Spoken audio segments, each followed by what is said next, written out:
time he's just measuring him with that left hand. Look at him looking to drop that big right now. Oh, the right hand.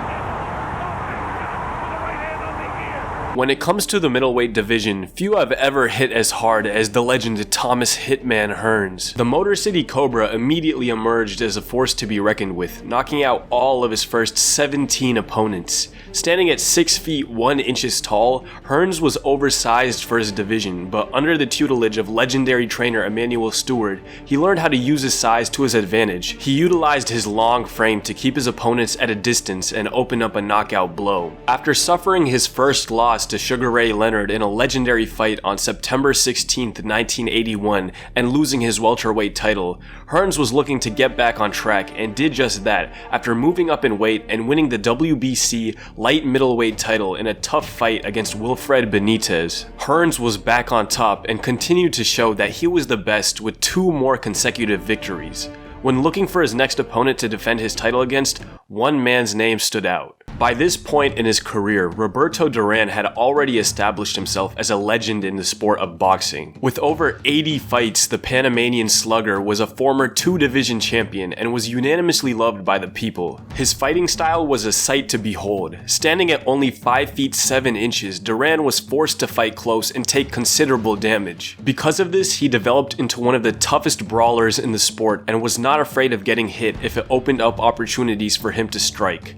A gritty, mean fighter, Duran contained devastating power in his fists, accurately receiving the nickname Hands of Stone. After winning the WBA Super Welterweight title after stopping Davey Moore in June 1983, Duran moved up to middleweight to challenge for Marvin Hagler's unified belts. After a close unanimous decision loss to another legend of the sport, Duran moved back down to Super Welterweight to defend his belt. Duran's mandatory challenger was Mike McCallum, whom he had no interest in facing, instead wanting to fight Thomas Hearns. Because he refused to fight McCallum, Duran was stripped of his title and he finally got what he wanted in a super fight against Hitman Hearns for the latter's WBC light middleweight belt set for June 15, 1984. Both these men were considered 2 of the 4 kings of boxing during the golden era of the late 70s and 80s, and to most fans this was shaping up to be a close fight. But the numbers were greatly in favor of the champion. Hearns was 7 years younger, 6 inches taller, and had an 11-inch reach advantage. Not to mention that Hearns was entering his prime, and Duran's previous image of an invincible destroyer was no longer the case, as he had shown mortality against Marvin Hagler. 2 days before the fight, Hearns and Duran reportedly crossed paths at an elevator where Duran said, "I'll kill you," to Hearns,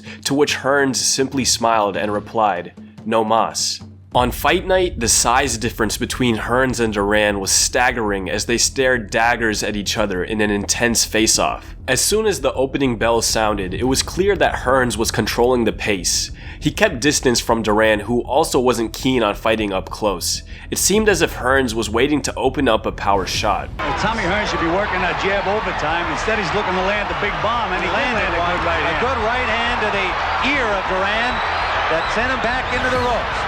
Duran proceeded to eat a flurry of strikes from Hearns and did his best to maintain composure. At this point, Hearns really started to up the pressure. Roberto Duran up at will. A solid right and down goes Duran. Duran is on the canvas and looks stunned. A beautiful right hand landed flush on Duran's cut eye and sent him down on the canvas. It clearly rocked him as he was slow to get back on his feet. He's hurt. Approaching the 20-second mark remaining when we're in round number 1. He's bothered by that cut eye, Tim. He's very seldom ever been cut in a fight. Hearns lands a combination and Duran waving at him to come at him, but meanwhile taking punishment. Down he goes again. After Hearns proceeded with unrelenting pressure, Duran was knocked back down with 10 seconds left in the first. He managed to get on his feet and the bell kept him alive. There's the bell that ends round number 1. The bell does not end the round and he went to the neutral corner. Roberto Duran went to the neutral corner. He did not realize where his corner is, so Duran is in deep trouble. To open the second round, Hearns kept distance with his long arms and continued to look for a power strike. You have to get low when you fight a fighter like Tommy Hearns. Good left and a right behind it by the champion. Duran in trouble again in his corner. Has not hung on at all. Now finally he grabs Hearns. Tim. His legs are still wobbling. Just trying to cover up. Another solid right hand by Thomas Hearns in a combination.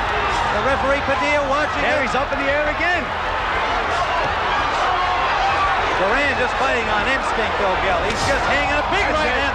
That's it, Tim. Anytime you fall forward, the fight's over, Tim. A massive right hand knocked out Duran flat on the canvas. There's a common saying in boxing that it's the punch you don't see coming that knocks you out, and this devastating strike by Tommy Hearns is a perfect example of that. Somehow, Roberto Duran was able to get back on his feet with the help of his corner after taking a punch that would knock out most heavyweights, a testament to his toughness. In the post-fight interview, Hearns was clearly pleased after being the first man to knock out Roberto Duran. When did you know you had hurt him badly? After the first round, I knew he was hurt. I knew I had hurt him, and it's just a matter of me getting to him. He was a very good defensive fight on the ropes. The move where I just had to get him in the center of the ring. And once I was able to get him in the center of the ring, I was able to drop the shots that I wanted to drop.